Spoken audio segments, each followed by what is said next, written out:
Close relationships are not simply romantic bonds. They are foundational psychological structures that shape how we see ourselves, interpret others, navigate the world, regulate emotions, and construct meaning. Understanding them requires examining the deep motives, attachment systems, cultural scripts, and emotional processes that underlie all forms of human connection. If close relationships shape how we understand ourselves, others, and the world, to what extent are we truly individuals? Are our identities something we build alone? Or are they co-created through the relationships we participate in, even the ones we overlook? When discussing love, it is essential to position it within the wider argument of this session.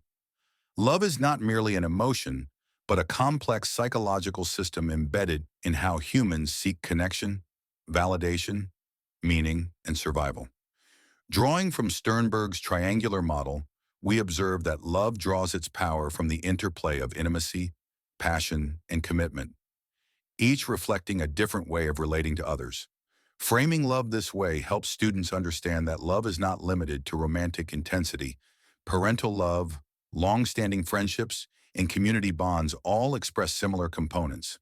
The deeper issue is how love structures behavior, motivating sacrifice, shaping attention, influencing memory, and even determining risk-taking. By viewing love as a multidimensional experience rather than a singular feeling, we can appreciate how it anchors the formation and maintenance of close relationships across the lifespan. One of the session's key arguments is that humans live within networks of relationships that differ in structure, function, and emotional tone, but all serve essential psychological purposes. Romantic relationships often receive disproportionate focus, yet familial bonds lay the groundwork for our emotional templates, and friendships sustain us across developmental stages. According to the literature, each relational type shapes well-being, identity, and coping mechanisms in unique ways. A family relationship structures our earliest attachment patterns. Friendships allow exploration of identity without hierarchical pressure. Romantic bonds combine emotional, cognitive, and physiological arousal. Understanding these distinctions pushes students to see relationships as adaptive responses to different human needs: security, intimacy, belonging, and companionship. This framing challenges the superficial assumption that some relationships matter more and illustrates instead that each contributes differently to emotional regulation, decision-making, and worldview formation. This slide continues the central narrative. Relationships are active psychological systems, not passive states. Maintenance practices, reciprocal liking, emotional disclosure, responsiveness, are the mechanisms by which people keep these systems functioning. According to the chapter, liking and support emerge through interactive cycles, where behaviors reinforce emotional expectations. Relationship maintenance is not simply about preventing conflict. It is about sustaining the relational environment in which both individuals can safely express needs, negotiate boundaries, and experience mutual growth. What students should reflect on is how even their platonic or professional relationships demand such upkeep. Simple acts, checking in, offering empathy, matching emotional tone, cumulatively build trust. Thus, relationships must be understood as co-created processes shaped by ongoing behavior rather than static categories like friend or partner. Attachment theory provides the conceptual backbone for understanding close relationships. As the readings show, attachment styles influence how individuals interpret social cues, manage fears of rejection, and respond to intimacy or conflict. This slide introduces the idea that attachment styles are templates, internal working models that shape our relationship expectations. Importantly, these templates extend beyond childhood. They manifest in adult romantic life, friendships, and even workplace dynamics. For example, someone with an avoidant attachment style may appear emotionally distant, not because they lack desire for connection, but because their internal model interprets closeness as risk. This reinforces our session argument. Relationships structure our worldview and are themselves structured by early emotional experiences. Students should think critically about how these patterns evolve and how relationships across life continue to reshape attachment expectations. Secure attachment represents the optimal relational blueprint. Individuals with this style demonstrate comfort with closeness and independence, which allows them to balance emotional expression with self-regulation.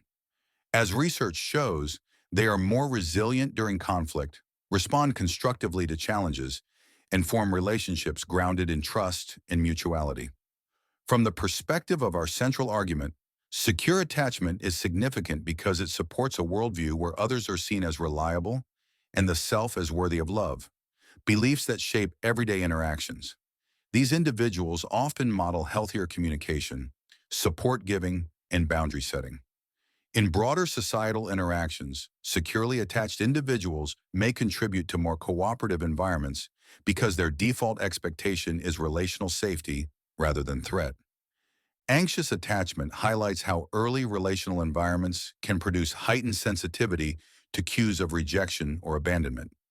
According to the neuroscientific evidence in the chapter, individuals high in attachment anxiety show stronger activation in brain areas linked to threat when imagining relationship conflict. This leads to hypervigilance, emotional intensity, and attempts to secure closeness through reassurance seeking. Situating this within the broader argument, anxious attachment demonstrates how relationships shape not only emotions, but perceptions. The world is seen through a lens of instability. This style affects romantic dynamics, but also friendships and professional settings, where feedback may be misinterpreted as personal threat. The key insight is that relationships can either reinforce or reshape this insecurity, depending on the quality of relational experiences across life. Avoidant/dismissing attachment illustrates how some individuals respond to relational insecurity by withdrawing rather than seeking closeness. They value self-reliance and often suppress emotional needs, not because they lack the capacity for intimacy, but because early experiences taught them that dependence is unsafe or unrewarded. The chapter notes that even avoidant individuals still benefit emotionally from acceptance by others, revealing a critical point. Human connection is a fundamental need, even when consciously denied. This style contributes to a worldview where autonomy is prized and vulnerability avoided, shaping how individuals communicate, set boundaries, and participate in groups.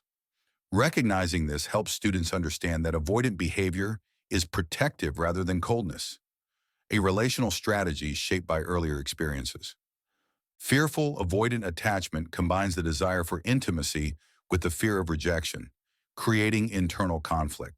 These individuals may oscillate between seeking closeness and withdrawing, creating unpredictable relational patterns. From a psychological perspective, this style demonstrates how relationships can become sites of both comfort and threat, shaping a fragmented worldview where others are both needed and feared. In our broader argument, fearful avoidance highlights how internal working models influence behavior, not only in romance, but across interpersonal contexts, classroom participation, conflict negotiation, friendship maintenance, and even self-esteem regulation. Understanding this style helps students see how past relational inconsistencies can lead to difficulty trusting, maintaining stable expectations, and managing emotional boundaries in adulthood. Sexuality must be framed as a relational and psychological phenomenon rather than merely a biological drive. Evolutionary theories help explain long-term patterns in mate preferences and reproductive strategies, while social learning theories emphasize how media, family norms, and peer groups shape sexual scripts. Cultural script theory reminds students that sexuality is embedded in social expectations. Who initiates, how intimacy is shown, what behaviors are seen as acceptable. Cognitive theories highlight how individuals assign meaning to sexual acts, shaping emotional outcomes. Finally, attachment-based approaches connect sexuality to emotional security, reinforcing our central theme. Relationships and attachment shape not only how people love, but how they express sexuality, regulate desire, and interpret intimacy. This slide advances the argument that sexuality is inseparable from relational context. Avoidant individuals may separate sex from emotional intimacy, whereas anxious individuals may use sexual behavior to secure closeness. These findings align with the broader literature on support and responsiveness in relationships. Cultural messages, past experiences, attachment patterns, and relational quality all influence sexual attitudes. Importantly, sexuality is also a form of communication, expressing trust, vulnerability, power, or reassurance. Students should reflect on how sexual behavior is shaped not only by individual preferences, but by relational histories and emotional needs, reinforcing the idea that relationships structure both our behavior and the meaning we assign to intimate experiences. Sexual jealousy offers a compelling example of how emotions in close relationships are tied to perceived threats, identity, and attachment patterns. The chapter notes that jealousy is an evolved response tied to the protection of valued bonds and reproductive interests. But psychologically, jealousy exposes deeper relational fears, loss of security, diminished self-worth, or disruption of long-term goals. It also intersects with societal norms, ideas about ownership, fidelity, and gender roles. In our narrative, jealousy highlights how relationships shape emotional regulation and cognitive interpretation. Students should think critically about whether jealousy is inherently destructive or whether it can reveal valuable insights about relational needs, boundaries, and communication patterns.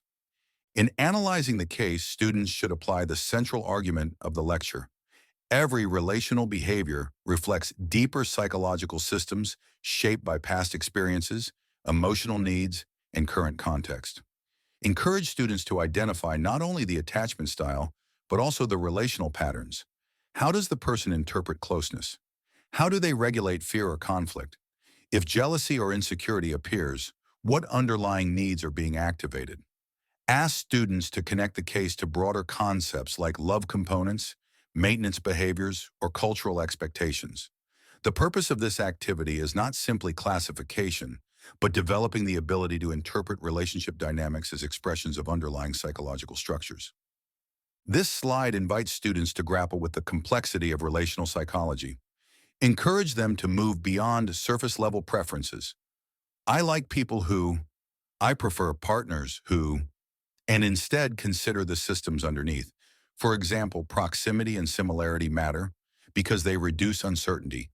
Attachment styles matter because they shape cognitive and emotional regulation. When discussing jealousy, ask whether it is a reflection of insecurity, evolutionary preservation, or cultural norms. These questions are meant to challenge students to connect theory with lived experience, demonstrating how relationships shape identity, perception, behavior, and emotional well-being. Emphasize that answering these questions requires integrating knowledge across the session's content. This final slide should bring the session's narrative full circle.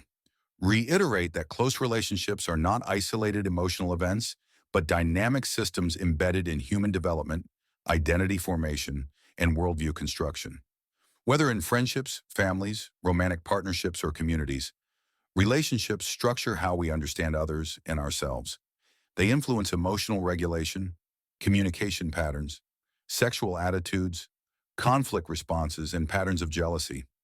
Attachment theory provides the foundation for these processes, while cultural and cognitive theories explain how broader contexts shape our intimate lives.